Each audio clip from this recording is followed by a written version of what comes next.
Oke ya, sebelumnya bismillahirrahmanirrahim. Assalamualaikum warahmatullahi wabarakatuh.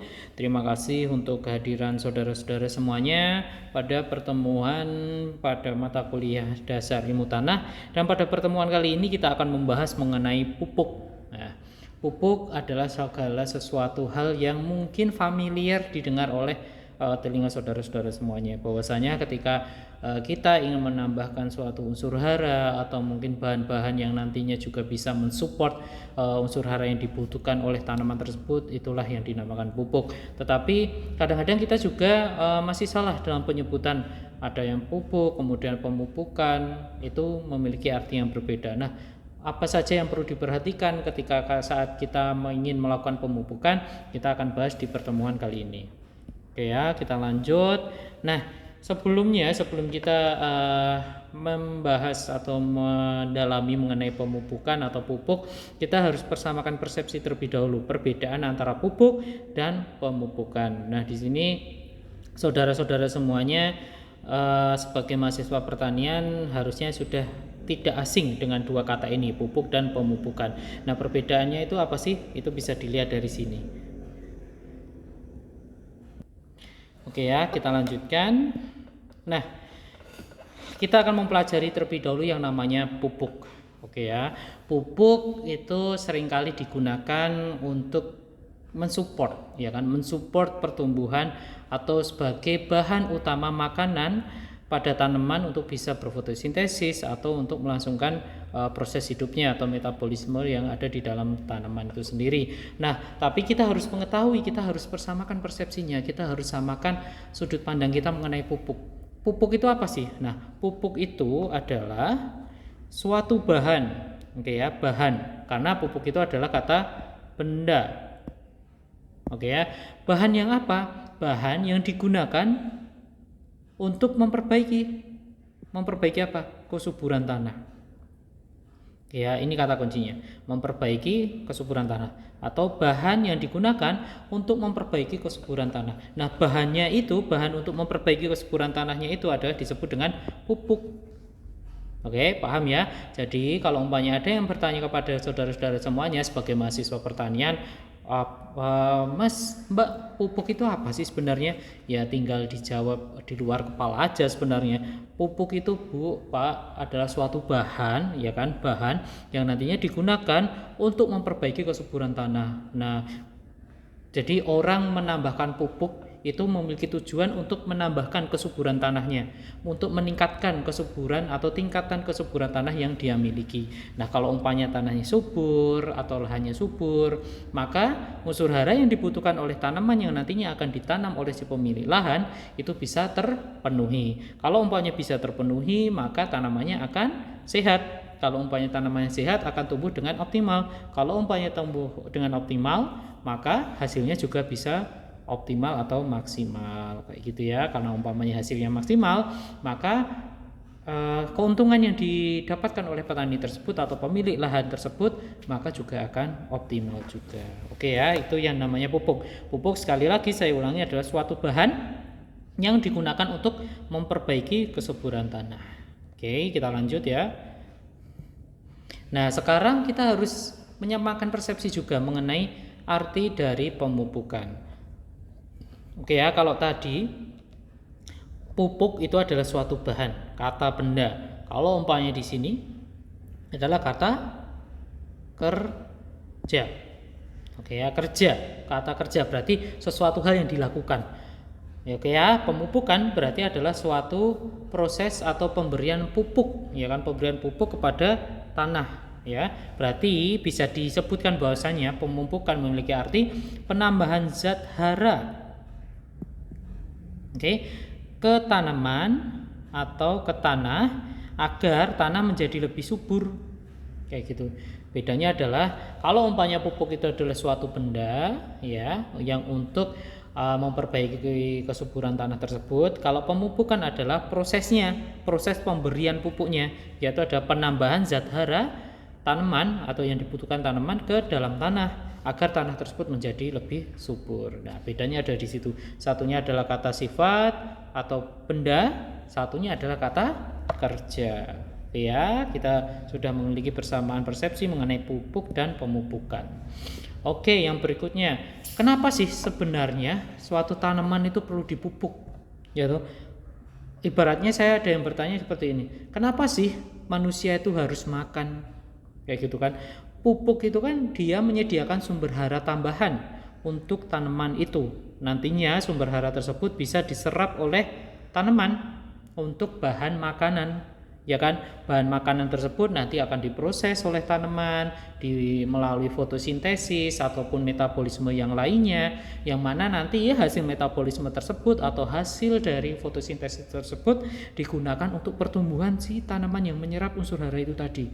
Nah, bayangkan kalau umpamanya unsur hara yang dibutuhkan untuk proses makan tadi tidak bisa dipenuhi oleh tanah ataupun si petaninya, maka proses metabolisme, proses fotosintesis ataupun sejenisnya maka akan terganggu. Kalau umpamanya terganggu, maka pertumbuhannya juga akan terganggu. Bisa yang pertama, tanamannya akan kerdil, akan tidak bisa tinggi, pertumbuhannya akan stagnan di situ saja karena proses untuk metabolisme tubuh yang nantinya untuk pertumbuhan tanaman tersebut terganggu, maka terhenti. Kalau terhenti ya nggak tumbuh tanamannya, ya kan? Nah, berikutnya bisa juga mati, ya kan? Karena makhluk hidup itu dia bertumbuh itu bersifatnya irreversible.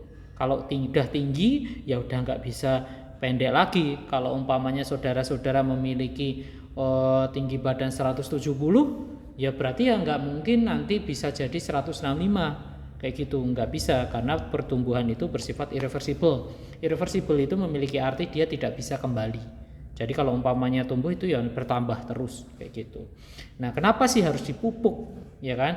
Nah, kita flashback sebentar bahwasanya kita atau mungkin banyak praktisi pertanian yang khususnya ada di Indonesia itu mengusahakan suatu usaha pertanian. Nah, apa itu usaha pertaniannya? Ya seperti pengolahan lahan, penanaman satu komoditas secara terus-menerus pada suatu lahan tertentu, maka terjadinya eksploitasi, ya kan? Eksploitasi yang ada di atau sumber yang ada di tanah tersebut, ya kan? Kemudian juga ada mungkin penggunaan pestisida, penggunaan herbisida, penggunaan insektisida yang tidak semestinya atau sangat berlebihan. Hal tersebut akan merusak, ya kan? Sehingga kegiatan usaha pertanian yang dilakukan manusia itulah yang makanya nanti akan bisa mengakibatkan atau memperbesar hilangnya unsur hara. Lah, kok bisa, Pak? Kok bisa kalau umpamanya usaha pertanian padahal kita itu memanfaatkan apa yang sudah disediakan oleh alam.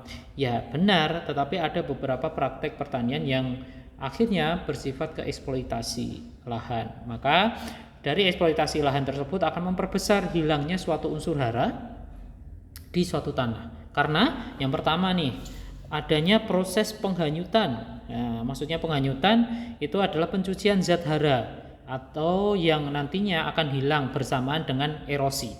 Erosi itu adalah perpindahan partikel tanah dari lokasi A menjadi ke lokasi B. Padahal partikel tanah ini dia mengandung ada unsur hara, ya, kemudian ada mungkin bahan organik, kemudian makhluk hidup bisa mikro ataupun makroorganisme ataupun yang lainnya, yang mana ini tuh digunakan untuk tanaman, untuk pertumbuhan tanaman. Kalau umpamanya unsur-unsur ini itu berpindah tempat, maka di sini akan berkurang kan unsurnya ini. Nah, di sini akan mengakibatkan menurunnya tingkat kesuburan tanahnya. Jadi kesuburan tanahnya akan berkurang karena berpindah ini tadi terjadi erosi. Nah, erosi ini disebabkan mungkin karena sistem olah lahan yang tidak benar atau mungkin penanaman pada lereng-lereng gunung yang memang seharusnya sudah tidak bisa digunakan untuk penanaman tanaman-tanaman yang seperti hortikultura ataupun yang harusnya kita panen. Tetapi kalau umpamanya yang ada di lereng-lereng gunung yang curam seperti itu tuh baiknya adalah digunakan untuk konservasi. Jadi penanaman dilakukan untuk tanaman-tanaman yang dia akarnya itu memiliki daya jerap tanah, daya pegang tanah yang tinggi sehingga mengurangi adanya erosi ataupun longsor kayak gitu ya. Jadi harus dipertimbangkan pertanian yang ada di lereng-lereng itu tadi, apakah dia ramah lingkungan atau tidak, perlu dikaji lagi. Oke, yang berikutnya, selain unsur hara hilang dapat bersamaan dengan bagian tanaman yang dipanen manusia. Oke, kita gambarkan ya. Jadi ini katakanlah ada tanaman. Oke ya, ini tanaman. Ini daun, ini ranting, ini buah. Oke ya. Ini akar. Nah, kemudian bayangkan di sini ini ada unsur haranya. Oke, unsur haranya dia akan diserap oleh akar. Oke, diserap oleh akar, maka dia akan didistribusikan ke dalam buah. Unsur hara tersebut didistribusikan dalam batang, didistribusikan dalam bentuk daun, atau di dalam bentuk ranting. Nah, berarti unsur hara yang diserap ini tadi dia akan berbanding lurus dengan besarnya unsur hara yang didistribusikan ke bisa buah, bisa ranting, bisa akar, bisa untuk pertumbuhan daun juga. Nah, berarti katakanlah kalau umpamanya 10% N nitrogen diserap oleh untuk buah. Berarti ketika buahnya ini kita panen, berarti tingkat unsur hara yang ada di dalam tanah ini dia kehilangan unsur hara N sebesar 10%. Kayak gitu. Karena diambil untuk kita panen buahnya. Kayak gitu. Oke ya. Jadi itulah yang dimaksud unsur hara itu hilang bersamaan dengan bagian tanaman yang dipanen oleh manusia. Kayak gitu. Oke ya, kalau umpamanya tanaman tersebut bayam. Terus tanaman bayam tersebut dia menyerap unsur hara sebesar 35%. Ya, 35% unsur nitrogen kayak gitu. Berarti kan kita panen bayam itu kan semuanya ya, dari batang, dari akar, dari daun. Nah, itu berarti sekitar 10% juga yang hilang dari tanah karena diserap oleh bayam itu tadi dan kita panen. Nah, itu berarti dianggapnya 10% unsur hara nitrogen hilang bersamaan dengan yang kita panen. Kayak gitu ya, paham ya? Oke, kita lanjut. Nah, secara kasar pada umumnya tanaman itu terdiri dari 80% air. Jadi tanaman khususnya hortikultura dia memiliki sifat bahwasanya dia sekulen. Sekulen itu artinya dia tanamannya sekulen. Dia itu mengandung air yang banyak. Jadi hampir semua bagian badannya, tubuh tanamannya itu adalah air. Jadi kalau umpamanya dalam keadaan layu apalagi kering, dia susut bobotnya itu sangat drastis, sangat kritis, sangat tajam kayak gitu. Oke ya. Berikutnya ada bahan kering. Bahan kering ini bisa serabut kasar atau serat, kemudian protein, ada ekstrak bebas N, ada lemak, ada abu. Nah, abu di sini ini ada unsur Al, Ca, sulfur, Zn, terus natrium ataupun yang lainnya, ada N, ada P, ada K. Nah, inilah unsur inilah yang nantinya hilang bersamaan dengan yang kita panen. Kayak gitu. Oke ya, paham ya. Nah, dari alasan inilah banyak faktor-faktor yang menyebabkan hilangnya unsur hara yang ada di dalam tanah. Jadi kalau umpamanya hilang, berarti unsur haranya akan semakin terkuras, ya kan? Semakin lama akan semakin tidak bisa menyediakan unsur hara yang dibutuhkan oleh tanaman tersebut. Kalau umpamanya sudah tidak tersedia, maka kita tidak bisa tuh menanam tanaman untuk mendapatkan hasil yang optimal pada lahan yang sudah minim unsur haranya. Makanya perlu adanya proses pemupukan. Kita tahu sendiri tadi bahwasanya tujuan dari pemupukan itu adalah untuk menambahkan tingkat kesuburan tanah, ya kan? Kesuburan tanah di sini maksudnya adalah bisa bersifat kimia, kemudian bisa bersifat fisika, bisa remah ataupun memiliki tekstur dan struktur yang baik. Kimia itu adalah unsur haranya semuanya bisa dipenuhi, maupun biologinya. Biologi di sini maksudnya adalah makro dan mikroorganismenya betah di situ karena bahan organiknya banyak. Karena dari bahan organik tersebut atau masukan bahan organik tersebut itu bisa dimakan oleh biologi tanah yang ada di dalam tanah, kemudian bisa memperbaiki sifat fisika tanah maupun kimia tanahnya. Oleh karena itu, itulah pentingnya bahan organik yang harus kita berikan kepada tanah. Kayak gitu ya. Oke, karena kita tahu sendiri pemupukan itu bisa berasal dari bahan organik maupun bahan anorganik. Bisa berasal dari pupuk organik ataupun berasal dari pupuk anorganik atau sintetis. Oke ya, gitu ya. Oke, lanjut. Nah, di sini jenis-jenis pupuk ini sangat familiar. Harusnya kalau umpamanya mahasiswa pertanian itu sudah tidak menghafal lagi mengenai pupuk organik ataupun pupuk anorganik. Kita fokus di pupuk organik terlebih dahulu. Nah, apa sih yang dimaksud dengan pupuk organik? Nah, pupuk organik adalah segala jenis pupuk. Ya kan, pupuk itu tadi adalah suatu bahan yang dimasukkan atau diberikan ke dalam tanah untuk fungsinya adalah meningkatkan kesuburan tanah, ya kan? Nah, berarti segala jenis pupuk itu tadi yang berasal dari makhluk hidup.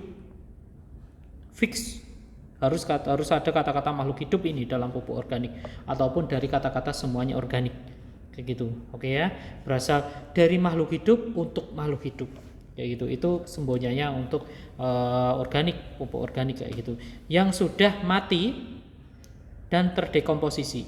Terdekomposisi itu terurai. Nah, terurai di sini itu bisa gara-gara makro maupun mikroorganisme tanah, bisa gara-gara jamur, bisa gara-gara cacing, atau mungkin belatung ataupun yang lainnya. Yang nantinya makhluk hidup yang mati itu tadi terdekomposisi dan kemudian menjadi suatu sumber bahan organik yang sangat berfungsi untuk peningkatan kesuburan tanah. Nah, kemudian yang berikutnya adalah pupuk anorganik. Nah, di sini sebenarnya sama, segala jenis pupuk yang berasal. Nah, bedanya adalah dia itu berasal dari bahan sintetis, dari bahan yang dibuat. Oke, bukan berasal dari makhluk hidup. Jadi, segala sesuatu pupuk yang diberikan dengan maksud meningkatkan kesuburan tanah, tetapi itu bukan berasal dari makhluk hidup, ya berarti pupuk anorganik. Kayak gitu. Nah, sekarang pertanyaannya adalah kenapa sih sekarang itu kita digalakkan untuk memberikan mengarah pada semuanya organik kayak gitu. Butuh semuanya jenis tanah semuanya itu butuh bahan organik kayak gitu. Jadi subur atau tidaknya tanah pun juga bisa dilihat dari tingkat atau keberadaan bahan organik yang ada di dalam tanah tersebut. Semakin hitam tanah yang kita temui, maka kemungkinan besar memiliki bahan organik yang tinggi juga. Semakin terang atau mungkin berwarna merah atau kuning ataupun semakin terang intinya itu dia bisa disimpulkan bahwasanya bahan organik yang ada pada tanah tersebut itu sangat minim kayak gitu, karena bahan organik itu cenderung dengan identik dengan warna hitam kayak gitu ya. Oke, nah sekarang kenapa kok pupuk organik itu dia lebih aman daripada pupuk organik anorganik? Oke, pupuk anorganik dia itu hanya bisa memberikan satu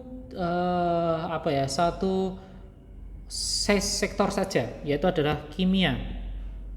Satu faktor saja, yaitu adalah kimia. Kok bisa, Pak? Oke, kita jelaskan. Kalau umpamanya kita memupuk pupuk NPK, berarti unsur hara yang kita tambahkan pada tanah tersebut, ya kan? Berarti cuma N, cuma P, cuma K. Terbatas ini saja.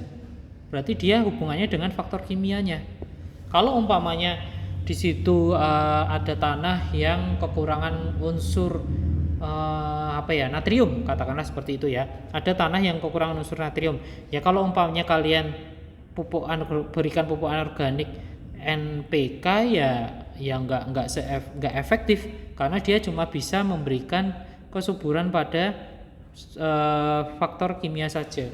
Nah, terus bagaimana Pak mengenai fisika dan biologinya? Nah, anorganik itu dia tidak bisa memperbaiki faktor tersebut, karena ini tadi dia hanya kimia saja. Karena kalau umpamanya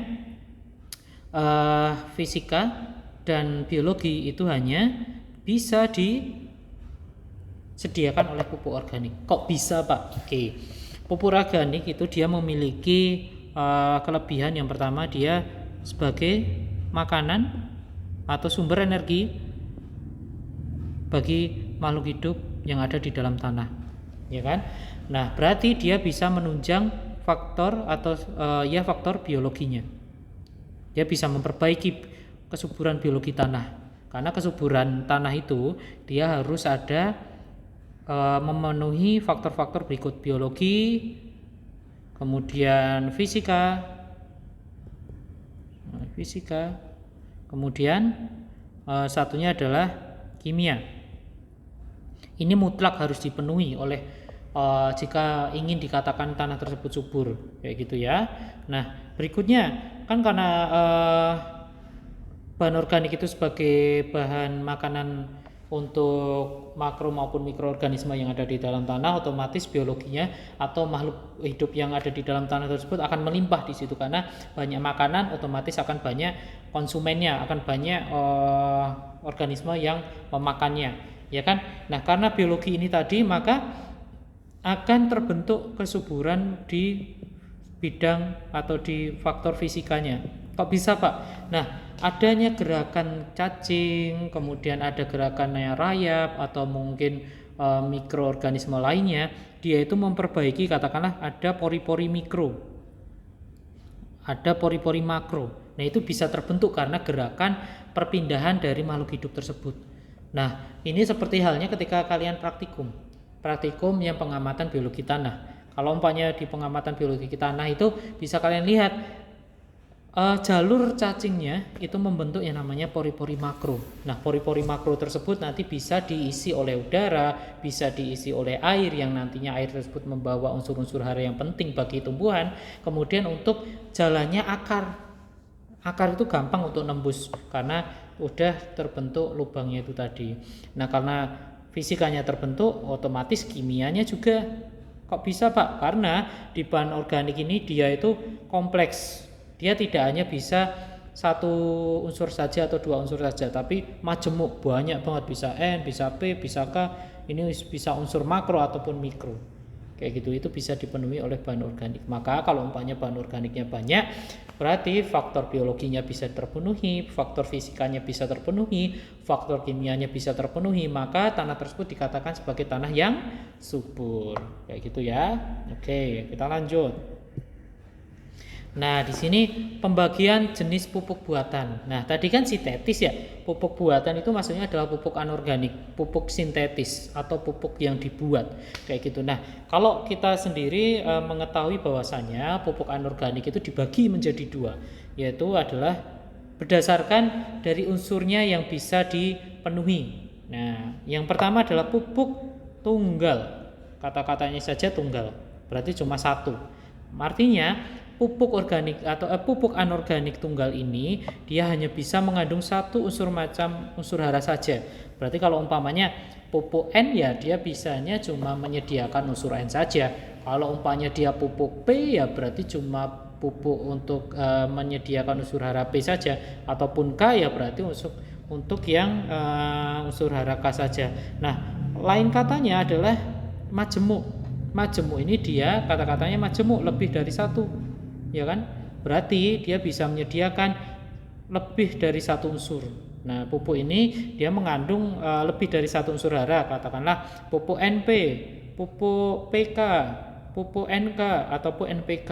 Nah, ini ada contohnya, ini khusus nitrogen sendiri, khusus fosfat sendiri, pupuk kalium sendiri.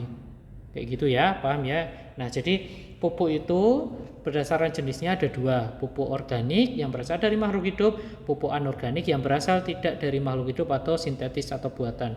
Nah, di pupuk anorganik itu atau sintetis atau buatan dibagi lagi menjadi dua, yaitu adalah pupuk tunggal dan pupuk majemuk. Kayak gitu ya. Kalau pupuk tunggal itu dia hanya bisa menyediakan satu unsur hara saja, kalau majemuk dia bisa menyediakan lebih dari satu unsur hara.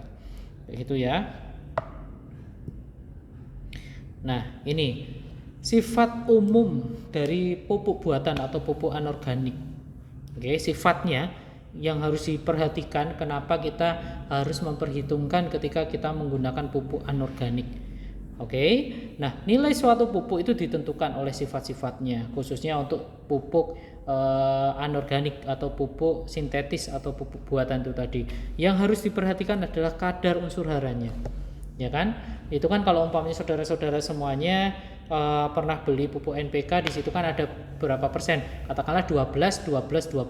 Berarti di dalam kandungannya itu ada 12% unsur hara N, 12% unsur hara P, 12% unsur hara K. Kayak gitu. Nah, kenapa? Karena jumlah unsur hara itu menentukan kemampuan menaikkan kadar hara yang ada di dalam tanah. ya kan? Kalau umpamanya kadar hara di dalam tanah tersebut kurang unsur N, ya berarti kita berikan dengan kadar hara unsur N-nya lebih tinggi dibandingkan unsur yang lainnya, karena tanah tersebut membutuhkan unsur hara N. Kalau umpamanya tanah tersebut membutuhkan unsur hara P, ya berarti yang diberikan adalah unsur hara P-nya, kayak gitu, dan seterusnya. Kemudian yang berikutnya adalah kita harus memperhitungkan sifat higroskopisitasnya. Apa Pak itu higroskopisitasnya Pak? Nah, itu memiliki arti bahwasanya mudah tidak sih pupuk tersebut itu menyerap udara atau uap air yang ada di dalam udara. Nah, pupuk yang memiliki sifat higroskopis yang tinggi itu kurang baik karena akan mudah menjadi basah atau cair dan tidak bisa disimpan dalam jangka waktu yang lama. Nah, ini biasa terjadi pada pupuk NPK.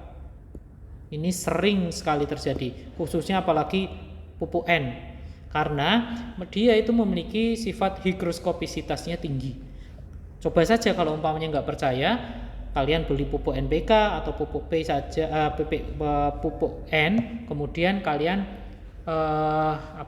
taruh tanpa ada tutupnya di udara bebas, di luar, di depan rumah ataupun apa.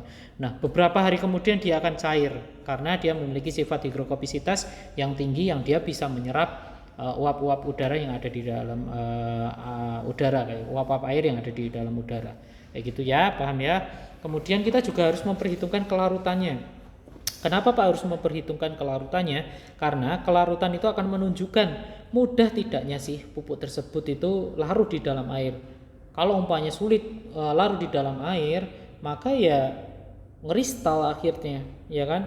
Berarti pupuk tersebut sulit untuk diserap oleh tanaman. Karena sekali lagi saya tidak akan bosan-bosannya untuk mengatakan bahwasanya air itu membantu dalam proses pemberian pupuk atau penyerapan unsur hara yang berasal dari pupuk ataupun unsur hara yang dari tanah. Kalau umpamanya airnya sedikit, maka tanaman akan menyerapnya akan lebih sulit, lebih membutuhkan tenaga yang ekstra, kayak gitu. Ibaratnya kalau umpamanya kita makan tanpa minum, lama-lama seret ya, bisa tetap makan tapi seret, lama-lama juga akan tersedak, tidak bisa makan lagi. Kayak itu sama halnya dengan tanaman kayak gitu. Kalau umpamanya pupuk yang kita berikan itu sulit larut di dalam air, berarti ya sulit untuk diserap oleh tanaman, kayak gitu, berat soalnya kalau nggak ada airnya, gitu ya. Berikutnya adalah tingkat kemasaman. Kenapa Pak kok bisa tingkat kemasaman itu menjadi suatu hal yang harus dilihat? Karena pupuk yang bersifat masam dapat menurunkan pH, itu pasti.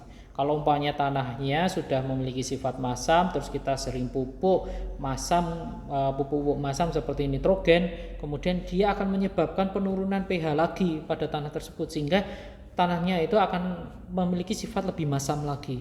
Nah, padahal kalau umpamanya sifat tanah tersebut terlalu masam atau terlalu basah, maka akan menyebabkan beberapa unsur hara yang beracun atau banyak yang namanya adalah logam berat. Nah, seperti katakanlah ada AlP.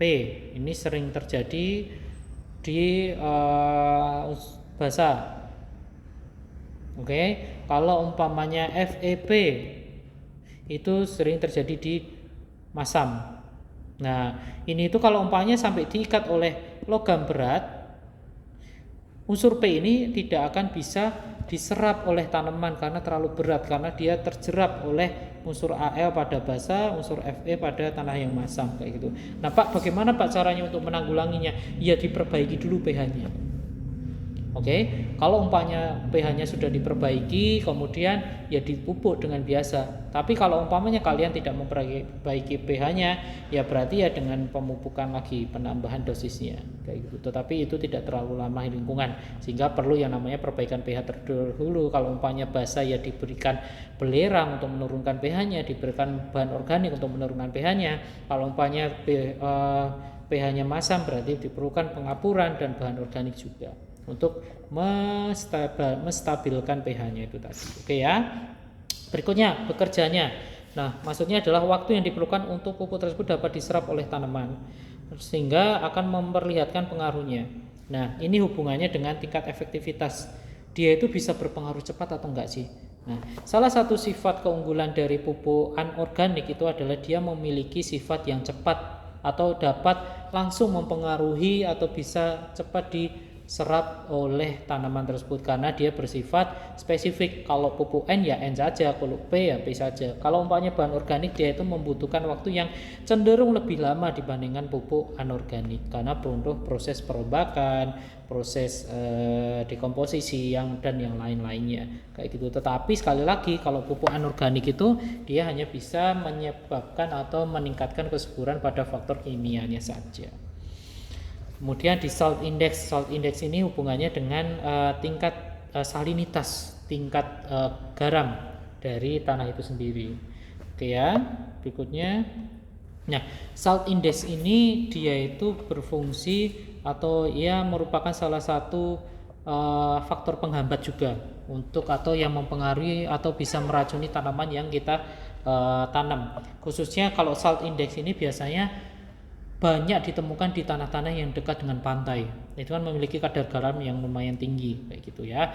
Nah, di sini penggunaan pupuk untuk daerah kering atau musim kemarau dan cara penempatan pupuk seringkali untuk diperhatikan salt indexnya dari pupuk tersebut agar tidak menjadi plasmolisis, rusaknya suatu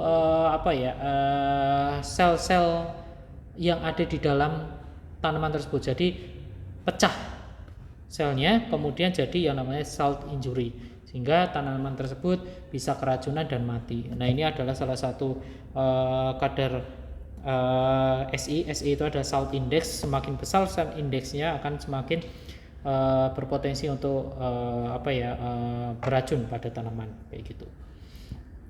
Oke, nah ini dasar-dasar pemupukan. Nah, dalam melakukan suatu pemupukan beberapa hal yang diperlu perhatikan. Nah, kalau umpamanya kita ingin memupuk itu ada beberapa hal yang harus diperhatikan, tidak seenaknya aja kayak gitu loh. Kapan kita harus memupuk, pupuk apa yang harus kita berikan, bagaimana caranya pemberiannya itu harus diperhatikan. Nah, sehingga kita harus mengetahui itu dasar-dasar pemupukan itu apa saja sih yang harus diperhatikan. Sebelum kita memupuk itu apa saja sih yang harus diperhatikan, apa saja yang harus perlu kita pelajari kayak gitu. Yang pertama adalah tanaman yang akan dipupuk. Beda tanaman pasti akan beda dosisnya kayak gitu ya, beda perlakuannya.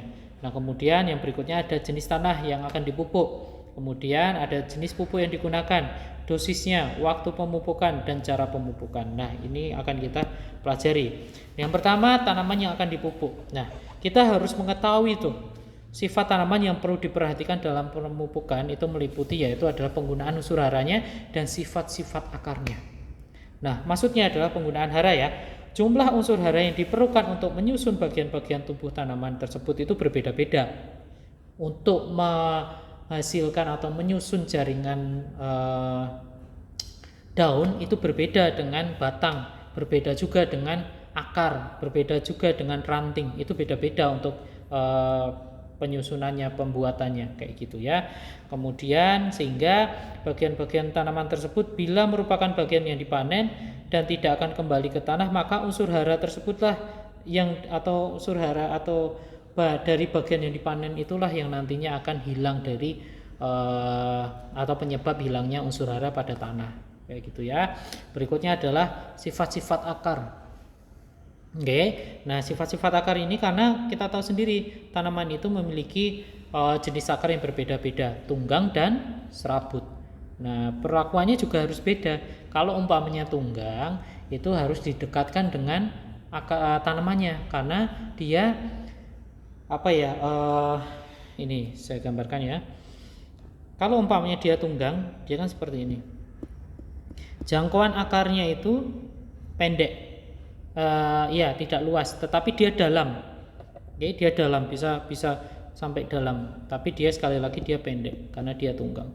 Oke, jadi pemupukan tanaman tersebut harus diberikan dekat dengan area akaran, tidak terlalu jauh. Nah, berbeda dengan ketika kita memupuk tanaman yang berakar serabut. Oke, ini akar serabut tuh kayak gini. Oke ya, dia banyak. Akarnya banyak, dia nggak dalam tetapi luas sehingga kita bisa memberikan pada agak jauh dari tanaman tersebut tetapi masih pada lingkup penyerapan akarnya. Itulah yang nanti harus kita perhatikan juga dalam pemupukan. Oke ya, pahamnya. Berikutnya tanaman yang dipupuk. Nah, tanaman yang dipupuk ini maksudnya adalah kandungan tanah atau kesuburan tanah itu berbeda-beda, ya kan? Tanah yang dimiliki Pak A dengan tanah yang dimiliki Pak B, dia pasti memiliki tingkat kesuburan tanah yang berbeda-beda. Maka akan mempengaruhi kebutuhan pupuk setiap tanahnya juga akan berbeda-beda tergantung dari nilai kesuburannya. Nah, kalau umpamanya tanahnya sudah subur ya berarti pemupukannya tidak perlu intensif, tidak dengan dosis yang tinggi, tetapi hanya sedikit saja, bisa dikurangi. Karena kalau umpamanya kita kasih dosis yang tinggi, maka pupuk yang kita berikan banyak yang terbuang juga, jadi nggak efektif. Berikutnya kemasaman tanah. Nah, kemasaman tanah ini seperti saya bicarakan tadi. Kalau umpamanya pH-nya masam, kita berikan pupuk yang memang menunjang penurunan pH, yaitu tanahnya akan semakin masam. Kalau tanahnya semakin masam, ya berarti akan banyak zat-zat yang beracun bagi tanaman kayak gitu. Ataupun sebaliknya bisa terjadi di basa juga. Nah, kemudian tanah-tanah yang dapat memfiksasi unsur yang ditambahkan menyebabkan penambahan unsur tersebut tidak efisien. Contohnya pada tanah yang basah, Al itu akan menjerap P, sehingga penyerapan unsur P pada tanah basah itu sangat terganggu. Salah satunya caranya untuk menanggulanginya tersebut ya pH-nya diperbaiki, kemudian diberikan pemupukan itu lagi, ataupun bisa diberikan pupuk P tambahan P lagi. Kemudian yang berikutnya adalah jenis pupuk yang digunakan. Nah, jenis pupuk yang digunakan itu mempunyai jumlah kandungan unsur hara, reaksi fisiologis, kelarutan, kecepatan bekerja yang berbeda-beda, sehingga jumlah dan jenis pupuk yang diberikan serta cara waktu pemberiannya juga berbeda-beda.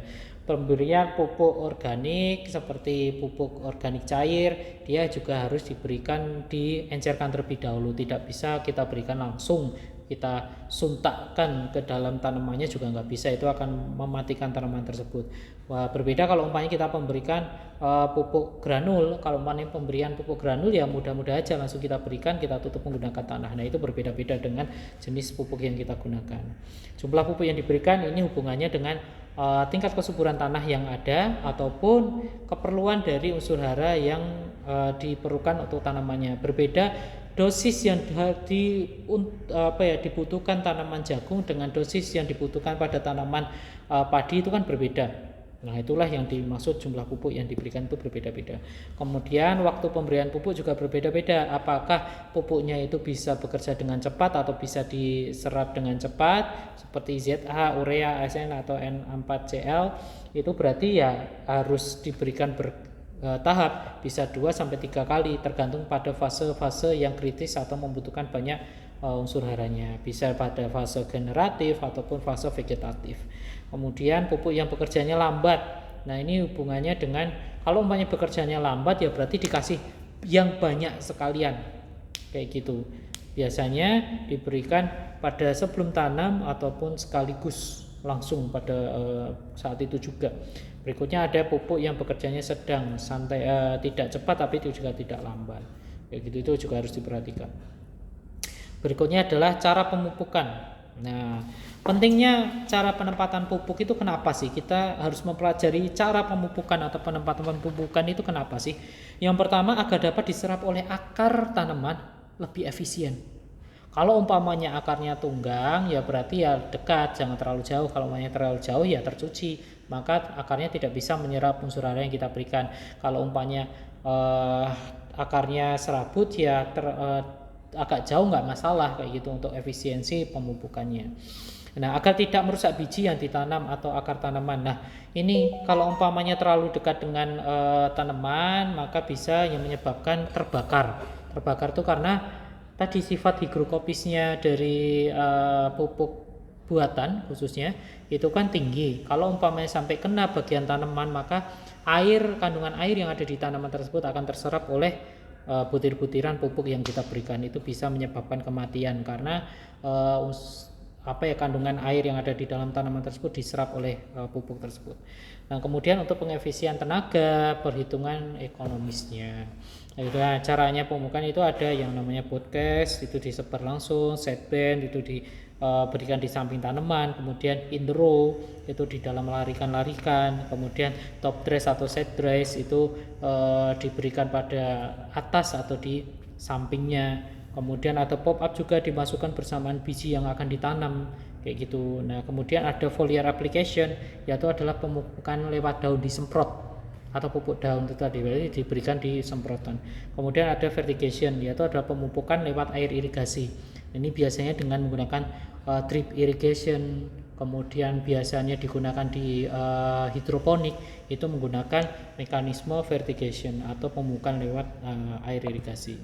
Itu tadi yang bisa saya sampaikan mengenai pupuk dan pemupukan serta jenis-jenis pupuk, kemudian bagaimana atau apa yang harus kita perhatikan sebelum kita memupuk, kemudian cara-cara atau pentingnya cara penempatan atau pengaplikasian pupuk itu apa saja, itu akan meningkatkan efisiensi dalam penyerapan unsur haranya. Itu saja yang baru bisa saya sampaikan pada pertemuan kali ini. Semoga apa yang saya sampaikan bisa bermanfaat untuk saudara-saudara semuanya, dan khususnya untuk saya juga menambahkan khasanah ilmu kita semuanya. Itu saja, mohon maaf jika masih banyak salah kata ataupun kurang bisa dimengerti oleh saudara-saudara semuanya. Jika ada pertanyaan silahkan ditanyakan pada menu yang memang sudah kita atau sudah tersedia, nanti akan menjadikan bahan diskusi kita. Itu saja, bila taufiq wal hidayah. Assalamualaikum warahmatullahi wabarakatuh.